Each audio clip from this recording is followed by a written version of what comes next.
Bien, je vais donc humblement continuer quelques minutes et je vais lire la suite à la page 6 de mon recueil.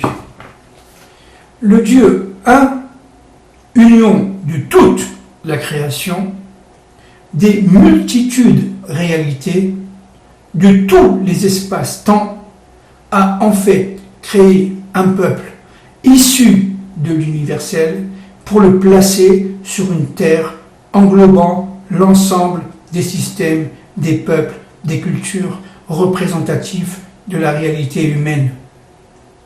Jérusalem est ainsi l'unique espace où l'union des contraires, l'union des diversités sera réalisée ouvertement sous le regard de toutes les nations qui malheureusement vont souffrir et seront repentantes. Elles vont s'excuser devant le maître de l'histoire du mal qu'elles auront fait à tous les peuples, mais particulièrement à ce peuple, le peuple juif, pour l'empêcher de redevenir la nation qui doit être. Telle est la volonté de Dieu. Et donc, qu'est-ce que c'est en un mot que Jérusalem? Alors, évidemment, on y reviendra. Comment parler de la ville dite éternelle? Et en quelques minutes, en quelques secondes, c'est très très difficile, mais je vais essayer de vous expliquer. Par définition, Jérusalem est universelle. Par essence, c'est un mishkan, c'est un tabernacle. C'est-à-dire qu'elle fait le lien entre la transcendance et l'immanence. Construire à Jérusalem, c'est en fin de compte construire dans tous les Jérusalem qui sont au-dessus d'elle. On ne peut pas délivrer le monde si Jérusalem n'est pas reconstruite. Chaque maison, chaque immeuble, chaque quartier, chaque rue, chaque nom de rue correspond à un monde. Chaque maison, chaque individu qui vit correspond à un monde. Et l'ensemble de tous ces quartiers, de toutes ces maisons, de toutes ces rues, et cela, j'allais dire presque à l'infini, représente l'universel. L'universel réalisé, l'universel vécu. Tant que Jérusalem n'est pas reconstruite, il n'y a pas d'espoir pour l'humanité. Mais la reconstitution de Jérusalem, c'est certainement pas, je ne fais pas ici de politique, je ne fais pas ici de diplomatie, je ne fais même pas ici d'économie, je fais un peu le révélateur d'une volonté, c'est tout. Et dans cette révélation de la volonté divine, dans ma petitesse, humblement bien entendu, eh bien je dis la chose suivante. Jérusalem divisée, c'est un monde qui va vers la désespérance. Jérusalem reconstituée, unifiée, réunifiée comme elle était il y a 3000 ans, au temps du roi David, eh bien c'est l'espoir. C'est l'espoir de réunification que tous les peuples attendent, disons consciemment ou inconsciemment. Jérusalem, Yerushalayim, regardez comme vous voyez Yerushalayim en hébreu, vous voyez Ir Shalem, c'est-à-dire c'est une ville, Ir ça veut dire ville, Shalem ça veut dire la plénitude, c'est une ville où chaque élément a sa place complémentairement aux autres éléments. C'est-à-dire qu'il y a là la reconstitution du tabernacle dans Jérusalem. Donc, chaque point du tabernacle correspond à un quartier, correspond en fin de compte à un monde.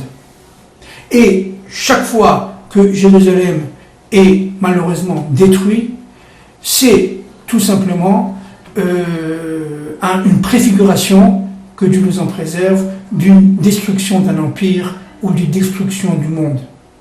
C'est pour ça, évidemment, que l'Empire romain a commencé à se fissurer, à se déstructurer à partir de l'an 70, ou lorsque Jérusalem a été détruite par les armées de Titus. Et entre parenthèses, C'est à ce moment-là que les Romains ont parlé de Palestine. C'est-à-dire une fois que Jérusalem a été rasée, détruite. Et évidemment, c'était le début de la fin de l'Empire romain. À chaque fois qu'une nation cherche à détruire, à séparer les forces qui doivent être réunifiées à Jérusalem, se détruit elle-même.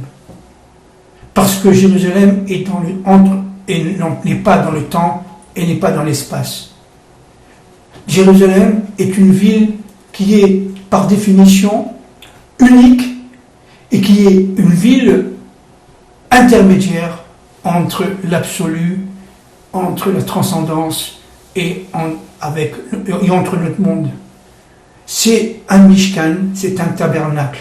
Donc il faut absolument prier pour que Jérusalem soit réunifiée de manière à ce que la souffrance dans le monde cesse. Que les ennemis des ennemis et les ennemis des ennemis et les ennemis des uns et des autres puissent tout simplement faire un monde honorable et comprendre que ça suffit. La souffrance humaine est absolue. Ça suffit. Ça suffit, la destruction des hommes. 70 millions de morts en Russie pendant la Shoah. La Shoah, 6 millions des nôtres sont morts, sans compter les Tziganes et sans compter tous les autres peuples. Ça suffit. Ça suffit. Il faut absolument accepter la réunification de cette ville. Plus on cherche à la diviser et plus on la divise. J'y reviendrai évidemment beaucoup plus profondément les prochaines fois, Bezrat Hashem, si Dieu veut. Alors nous rentrons maintenant dans une autre partie du livre qui s'appelle « Le corps humain comme représentation de l'être Adam ». Alors je lis et j'expliquerai un peu humblement tout à l'heure. La représentation organique et fonctionnelle du corps humain tend à prouver un principe directeur fondamental, la complémentarité dans la spécialisation. Et là nous trouvons, d'abord c'est un principe économique de première importance. Les libéraux anglais, que ce soit Adam Smith, David Ricardo, George Stuart Mill et les autres, n'ont cessé d'expliquer que chaque nation avait besoin de l'autre pour se développer, que l'échange international était fondé sur, comme je l'ai dit l'autre fois, l'égalité des demandes réciproques. C'est-à-dire que chaque nation a intérêt à se spécialiser là où elle est la meilleure, la plus avantagée. Donc il faut, pour bien comprendre ce qui se passe, faire un diagnostic, c'est-à-dire une observation de la réalité, et après cette observation, placer cette réalité dans un plan d'ensemble vers un objectif commun, vers un objectif multiple, mais commun. Et cet objectif multiple concerne en fait le seul objectif, si vous voulez, l'unique objectif de la volonté divine, le bonheur de l'humanité. C'est-à-dire, chez nous, on appelle ça le Tov, ça veut dire le bien. Et je continue. En effet, chaque organe, chaque partie est prédéterminé par un faisceau contingent de sous-fonctions en convergence vers une unité centrale, elle-même sous-tendue par une fonction supérieure imposée. Bon, on sait bien évidemment que c'est le cerveau qui va influer par ses ordres, en fin de compte, par ses signaux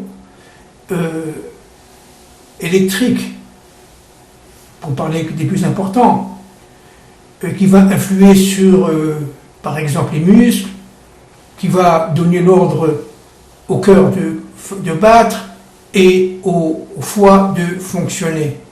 La fonction glycogénique du foie ne peut pas se faire, évidemment, sans l'approbation et sans l'influx lancé par le cerveau. Donc, si vous voulez, le corps humain est à la fois masculin et féminin. Le cerveau a plutôt une fonction masculine ou mécabelle. Il reçoit, et ça a été très très bien expliqué par le Harizal, le Hari Akadosh, dans son livre, entre autres, le Etz HaChaim, qui a été évidemment écrit par son disciple, et le Hari Akadosh avait